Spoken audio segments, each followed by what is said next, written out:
Welcome to the Believe, Be Real, Be Bold podcast for authentic dating in Denver. My name is Dave Glaser, your host and facilitator, where each week we bring expert guests to come share their knowledge, tools, and tips so that we can show up as our most authentic self. Hey guys, welcome back to the Believe, Be Real, Be Bold mini-series on exploring and discovering the Peacemaker, otherwise known as the Type 9 on the Enneagram.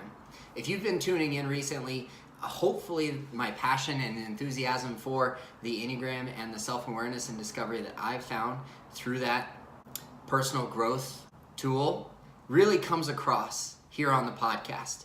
I wanted to invite you guys back as a follow-up to last week's Fear and Desires of the Peacemaker, getting to know the Type 9 of the Enneagram a little bit better. I just completed a discovery call with a client yesterday who just happened to be the Peacemaker, so it's all fresh and new in my mind what we want to discuss today. And that highlighted topic of the day is the Peacemaker's key motivations. Now, we briefly discovered this or covered this in the discovery portion a couple episodes ago about the Peacemaker, but we just briefly touched on the motivations. I read a little bit from the EnneagramInstitute.com's website, and essentially a Peacemaker wants to create harmony in their environment. They want to avoid conflicts and tension that may arise, and they want to preserve things as they are and to resist whatever would upset or disturb them. And you know, I've briefly discussed my relationship with my daughter, who is a Peacemaker, the Type 9, and how much of this power struggle and this control that I, as the challenger, try to emit over my family and my environment and here in my home. Anything and everything that comes into my world, I want to control it. But the Peacemaker wants almost the exact opposite. You know, they want nothing to upset them, nothing to tip the scales one way or the other. They really want to live within balance for themselves. And when we find a Peacemaker to be at their optimal health, they are beautiful individuals. They actually have a very large presence and a very important role in their community. What we were discussing yesterday on our quick call is a little bit of interpersonal relationships at work. You know, if a Peacemaker walks into the room and it's all hustle and bustle and the meeting's about to get started, they're not going to be like me, the one that goes up to the front of the room and says, let's get this thing started right here, right now. They're going to actually sit back, wait, watch just a little bit about what's happening in the room, and then if they overhear a conversation happening there, they will actually be motivated to kind of mediate between what's going on between two people in the room or four people in the room, a small section over here. Or they may actually tune into two conversations going on at the same time and interject when necessary so that they can keep the peace and then get the meeting rolling. They're actually doing a great service and a great role in a community setting like that. Maybe it's at work, maybe it's at church, maybe it's in your family, where they're letting their presence be known in a different way than, say, like when I show up as the challenger of just Mack truck full of marshmallows. That's not at all what the Peacemaker shows up like. They might show up like a referee.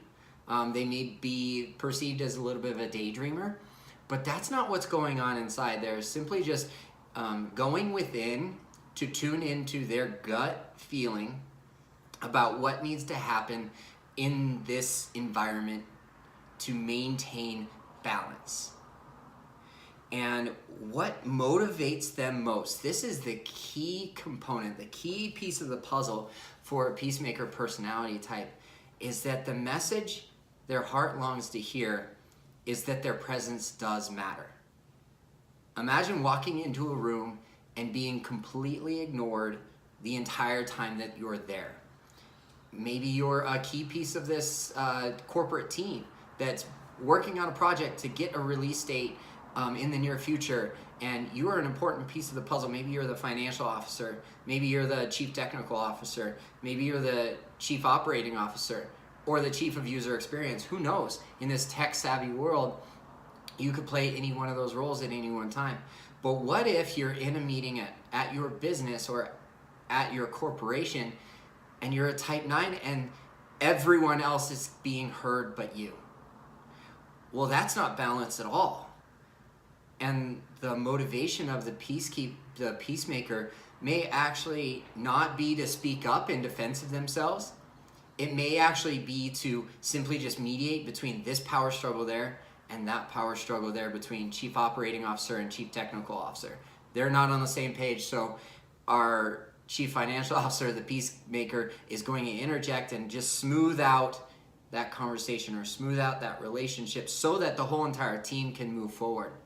And if you can visualize that as how important that role is in interpersonal relationships, then you can imagine how that would actually benefit a family situation too. Say like the mother of the family is a peacemaker and they're the domestic manager of the home. You know, they're a stay-at-home parent and their job is to make sure that everybody gets off to school correct on time. Their job is to make sure that everybody is fed and clothed and behaving appropriately. Well, it's almost like they're the shepherd and everybody else is the sheep.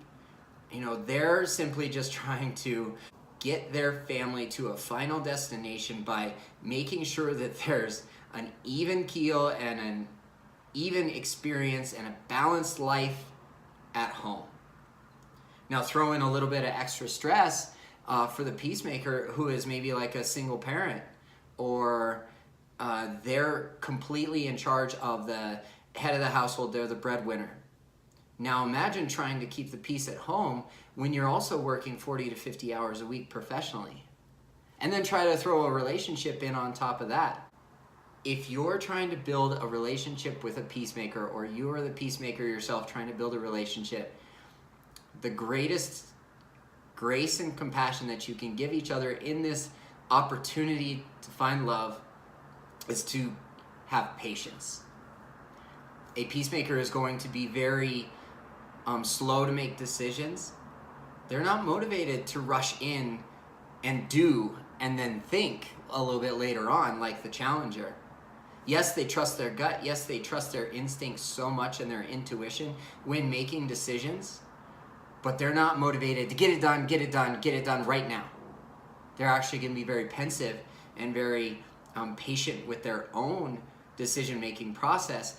And I encourage you guys, if you're in a relationship with a peacemaker, to do the same exact thing. Be very patient with how long it takes them to come along on whatever journey it is as you. Maybe you're the challenger and you want to race to that finish line. Responsibility is done so intensely, so quickly that you're leaving people behind. Well, how about we actually share and show with the peacemaker that their presence matters in our life. And then as the peacemaker is part of that relationship, stand up for yourself and actually let your voice be heard because you have so many gifts to offer in a romantic, platonic, familial relationship that you might not have even uncovered yet. Now, again, thank you so very much for tuning into the recent mini-series on the BBR Podcast. It is such an honor to lead you on this journey, and I hope that you guys are getting a ton of value out of the Challenger mini-series and now the Peacemaker mini-series. We're going to finish up this discussion over the next couple weeks, next week with the tendencies, and then the week after with two very important questions that I want to ask the peacemakers in our audience to ask themselves on a regular basis. Again, this is Dave Glaser in Denver, Colorado, wanting to thank you guys for everything that you do by sharing, rating, reviewing, and subscribing to the podcast on your favorite platform. I'll talk to you guys on Monday with a phenomenal interview coming up with one of my favorite guests to date. So you won't want to miss it next Monday at 7 a.m. Mountain Standard Time. Thanks a lot, guys. Talk to you soon.